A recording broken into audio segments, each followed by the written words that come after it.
अस्सलाम वालेकुम। इस वीडियो में हम पैराथायरॉयड ग्लैंड्स और जो पैराथायरॉयड हार्मोन निकलता है जिसका कौन नाम पैराथॉर्मोन है उसकी बात करेंगे।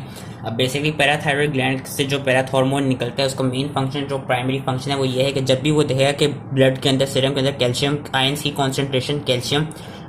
कॉन्सेंट्रेशन जब लो है तो क्या कराएगा, वो कैल्शियम आयंस को इंक्रीज कराएगा। और किससे कराएगा, वो थ्री मैकेनिज्म्स के थ्रू कराएगा। वही हम थ्री मैकेनिज्म्स पढ़ेंगे और हम बेसिकली ये कहते हैं इससे रिलेटेड क्या कहते हैं हम क्लिनिकल्स पढ़ेंगे। तो होता क्या, पैराथायरॉयड ग्लैंड्स, आपने अगर मेरी थायरॉयड ग्लैंड के एनाटॉमी की वीडियो देखी हो तो पता होगा जो पैराथायरॉयड ग्लैंड्स होते हैं वो 4 होते हैं नंबर में, और वो थायरॉयड ग्लैंड के पोस्टीरियर मीडियली लोकेटेड होते हैं। अब होता है कि इनके इनके अंदर का क्या कहते हैं स्ट्रक्चर दिखाया हुआ है। इनके अंदर चीफ सेल्स होते हैं, ऑक्सीफिल सेल्स होते हैं और इनके अंदर भी रेड ब्लड सेल्स और कैपिलरीज रन कर रही होती हैं। होता क्या, जो इनके चीफ सेल्स होते हैं ना वो मोस्ट इंपॉर्टेंट सेल्स हैं, क्योंकि चीफ सेल्स से ही आपका क्या कहते हैं पैराथायरॉयड हार्मोन प्रोड्यूस होता है। ठीक है, और पैराथायरॉयड हार्मोन क्यों प्रोड्यूस होता है कि जब भी वो देखता है क्या कहते हैं कैल्शियम लेवल लो है। बेसिकली जो पैराथायरॉयड ग्लैंड है इसकी जो सेल मेम्ब्रेन है, इसकी सेल मेम्ब्रेन पे कुछ जी प्रोटीन्स होती हैं जिनका नाम होता है कैल्शियम सेंसिंग, जो कुछ जी प्रोटीन्स होती हैं, कुछ रिसेप्टर्स होते हैं जिनका नाम होता है कैल्शियम सेंसिंग रिसेप्टर्स।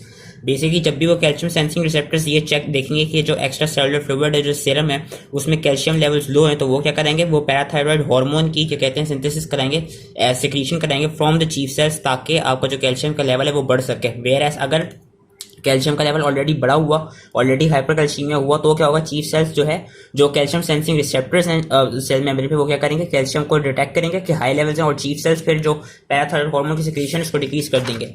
अब इसमें मेन जो स्लाइड है, जो मोस्ट इंपॉर्टेंट स्लाइड है, वो बेसिकली यही चीज़ है, और यही चीज़ एक तरफ से समरी भी है, और यही चीज़ आपको पता होनी चाहिए कि फंक्शन क्या होते हैं पैराथायरॉयड ग्लैंड के। बेसिकली पैराथायरॉयड हार्मोन के बेसिकली जब भी वो देखेगा कि कैल्शियम के लेवल्स लो हैं, हाइपोकैल्सीमिया में आईवी स्टेट, तो पैराथायरॉयड ग्लैंड क्या करेगा, पैराथायरॉयड ग्लैंड पैराथायरॉयड हार्मोन जिसका कौन नाम पैराथॉर्मोन होता है उसकी सिंथेसिस को, उसकी सिक्रीशन को इंक्रीज कर देगा। पैराथायरॉयड ग्लैंड के 3 जगहों पे फंक्शंस होते हैं, बोन्स पे, किडनीज पे, इंटेस्टाइन पे। सबसे पहले बोन्स में क्या कराते हैं, बोन्स पे वो बोन्स रिजॉर्प्शन कराता है और कैल्शियम एफेक्ट्स कराता है, जिससे कैल्शियम की कंसंट्रेशन ब्लड में बढ़ जाती है। होता है कैसे, बोन्स जो होती हैं 2 मैकेनिज्म्स होते हैं बेसिकली बोन्स के अंदर, भी नो ऑस्टियोसाइट्स और ऑस्टियोब्लास्ट होते हैं, जो आप ये कहते हैं बोन फॉर्मिंग सेल्स है। अब होता क्या है, उन ऑस्टियोसाइट्स और ऑस्टियोब्लास्ट पे जाके ऐड करेगा, और बोन्स के अंदर जो कैल्शियम फॉस्फेट का एक मिक्सचर जो होता है, जो कैल्शियम फॉस्फेट का जो प्रेसिपिटेट होता है, जो इसके अंदर मिनरलाइज्ड हुआ वो होता है, जो डिपॉजिट हुआ होता है, क्या आता है, क्या रिजॉर्प्शन कराता है, वो जो कैल्शियम और फॉस्फेट दोनों, ये कैल्शियम और फॉस्फेट को रिलीज कराते हैं बोन, उससे बोन के मटीरियल से, ऑस्टियोसाइट से और ऑस्टियोब्लास्ट से, ये कहते हैं आपका कैल्शियम फॉस्फेट का मिक्सचर रिलीज होता है। एंड देन और क्या कराता है, ये अपना सेकेंडरी इफेक्ट जो होता है पैराथायरॉयड हार्मोन का, जरा लॉन्ग टर्म पे जो होता है, जो बहुत एक्यूट नहीं होता, जो ये क्या कहते हैं ऑस्टियोब्लास्ट और ऑस्टियोसाइट्स में से जो क्या कहते हैं कैल्शियम फॉस्फेट को निकाला था, वो उसको हम, इस प्रोसेस को हम ऑस्टियोलाइसिस भी कहते हैं, और ये प्राइमरी होता है, एक्यूट टर्म में होता है। जो क्रॉनिक टर्म में होता है क्या, ये ऑस्टियोक्लास्ट की सिंथेसिस इंक्रीज करता है। ऑस्टियोक्लास्ट क्या होते हैं, ऑस्टियोक्लास्ट आपके बोन के कहते हैं बोन डिसॉल्विंग सेल्स होते हैं, और वो फिर बाद में बोन पे जाकर ऐड करते हैं कैल्शियम फॉस्फेट। अगेन ये रिमेंबर रखना कि कैल्शियम फॉस्फेट निकलता है बोन्स के उसमें से।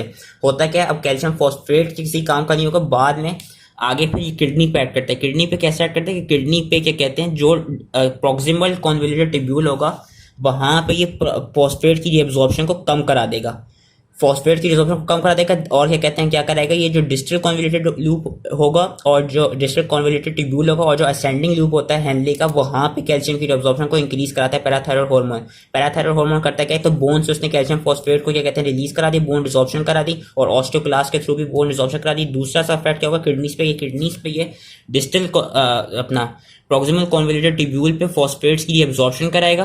वेयर एज जो इसकी क्या कहते हैं वो होती है डिस्टल कॉन्वोल्यूटेड ट्यूब्यूल होती है, और जो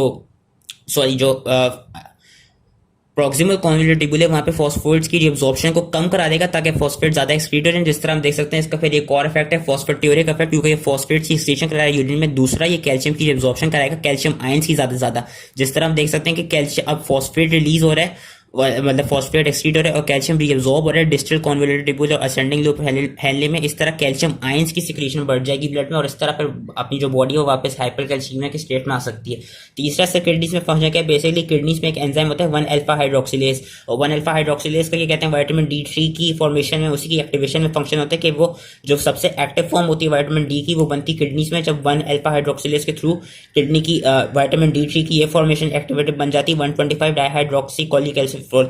तो बनाता क्या है, पैराथायरॉयड हार्मोन बेसिकली 125 डाइहाइड्रोक्सी कोलेकोलेस्टेरोल की सिंथेसिस को इंक्रीज करता है, क्योंकि 1 अल्फा हाइड्रोक्सिलेज की एक्टिवेशन एक तरफ से करा देता है। तो एक और इसका फंक्शन क्या है, पैराथायरॉयड हार्मोन जो किडनी पे एक्ट करेगा, जिससे 125 डाइहाइड्रोक्सी कोलेकोलेस्टेरोल ज्यादा बढ़ जाएगा, जिसकी वजह से क्या होगा, जो इंटेस्टाइन्स होते हैं, इंटेस्टाइन्स में फिर कैल्शियम की एब्जॉर्प्शन इंक्रीज हो जाती है।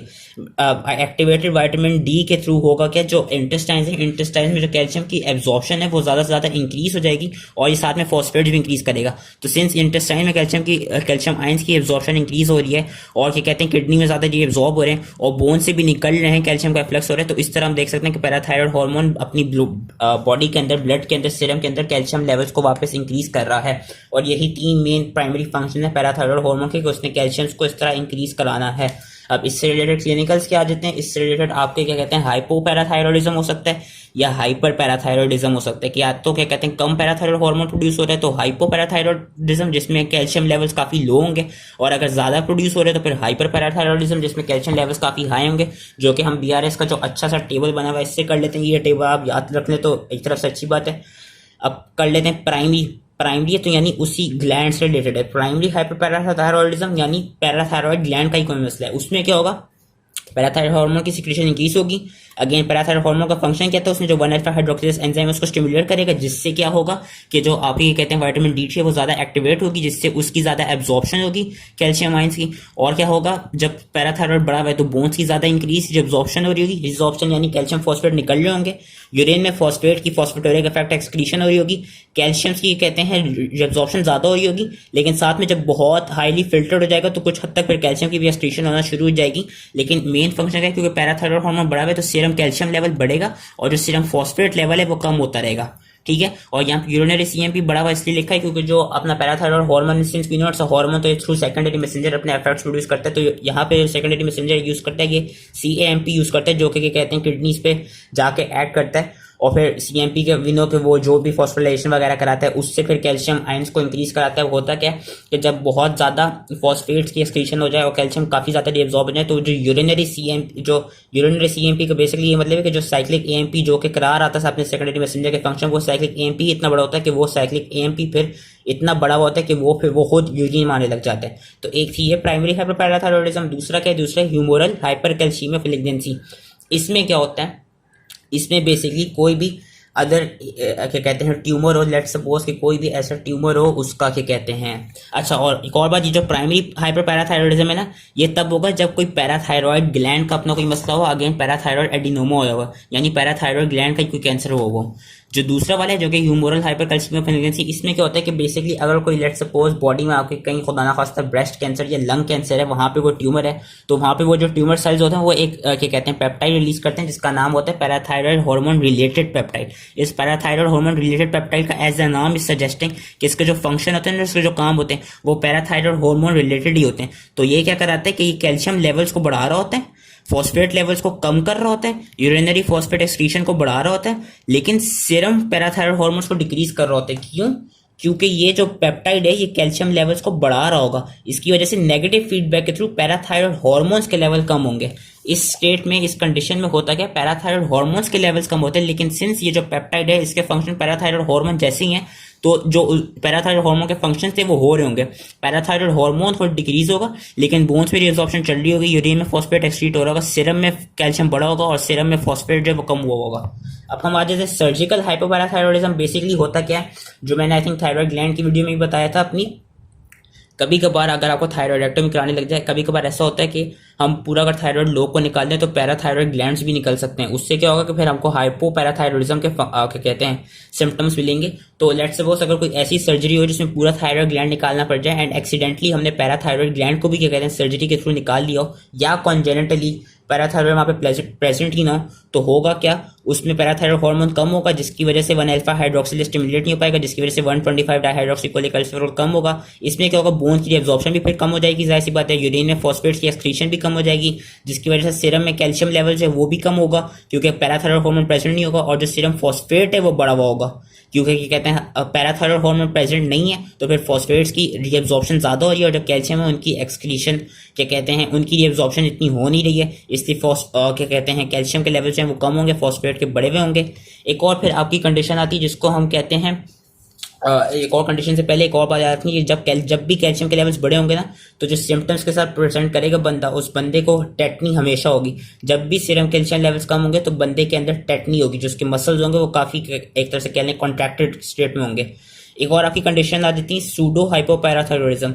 सूडो हाइपोपैराथायरॉइडिज्म में होता क्या है कि जो पैराथायरॉइड हार्मोन है वो बढ़ा हुआ होता है, लेकिन आपका क्या कहते हैं जो वो होता है इसको स्टिमुलेट नहीं कर पाता। बेसिकली इसमें होता है कि ये कोई जी प्रोटीन होती है जो कि जिसमें डिफेक्ट आ जाता है, जो कि किडनीज और बोन्स में प्रेजेंट होती है। उससे होता है क्या कि जो उसमें होता ये है कि जो किडनीज और बोन्स के जो रिसेप्टर्स होते हैं ना, वो पैराथायरॉइड हार्मोन्स के लिए एक तरह से रेजिस्टेंट हो जाते हैं। तो इसकी वजह से होता है कि पैराथायरॉइड हार्मोन सही से वहां पे अपना काम कर नहीं पाता है, जिसकी वजह से हाइपोकैल्सीमिया और हाइपरफॉस्फेटीमिया होने लग जाता है। कि इसमें बेसिकली होता है कि जो जी प्रोटीन है, जो रिसेप्टर है, उस पर कोई डिफेक्ट आ जाएगा, जिसकी वजह से पैराथायरॉइड हार्मोन को टेकअप करने की रेजिस्टेंस प्रोड्यूस हो जाएगी, जिसकी वजह से पैराथायरॉइड हार्मोन तो बढ़ रहा होगा लेकिन पैराथायरॉइड हार्मोन एक्ट नहीं कर पा रहा होगा, तो इसलिए कैल्शियम लेवल्स बढ़े हुए होंगे, कैल्शियम लेवल्स कम हो रहे होंगे। और सिंस कैल्शियम लेवल्स कम हो रहे हैं इसलिए पैराथायरॉइड हार्मोन बढ़ता रहेगा, लेकिन उसका कोई इफेक्ट होगा नहीं, क्योंकि क्या कहते हैं कि उसने वो सही से अपना काम कर नहीं पा रहा किडनीज पे और बोन्स के लेवल पे।